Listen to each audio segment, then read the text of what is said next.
नमस्कार, जय महाराष्ट्र। या क्षणाची सर्वात मोठी बातमी। शरद पवार गटात झाले दोन मोठे पक्षप्रवेश। शरद पवार गटाचा भाजपला एकापाठोपाठ दुसरा मोठा धक्का। शरद पवारांच्या गळाला लागले भाजपचे मंत्री। काय आहे सविस्तर बातमी आपण पाहू। त्या अगोदर तुम्ही चॅनलवरती नवीन असाल तर अशाच बातम्यांसाठी आताच आपल्या चॅनलला सबस्क्राईब करा। मागच्या आठवड्यातच पुण्यात शरद पवार गटात मोठमोठे पक्षप्रवेश झाले आणि गेल्या काही दिवसापासून शरद पवार गटात सुरू असलेली इनकमिंगची मालिका सुरूच आहे। आणि याच पार्श्वभूमीवर नांदेड जिल्ह्यात भाजपला मोठे खिंडार पडले आहे।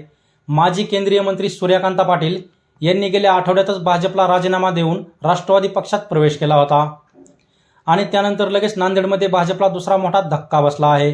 भाजपचे माजी मंत्री आणि ज्येष्ठ नेते माधवराव किनाळकर यांनी शरद पवारांच्या पक्षात प्रवेश केला आहे। सूर्यकांत पाटील आणि किनाळकर यांनी केलेल्या पक्षप्रवेशामुळे भाजपला नांदेडमध्ये हा मोठा धक्का मानला जात आहे।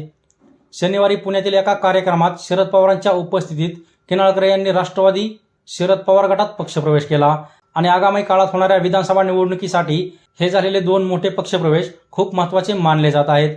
त्यामुळे या झालेल्या दोन मोठ्या पक्षप्रवेशामुळे नांदेडमधील भाजपची ताकद कमी होताना दिसत आहे।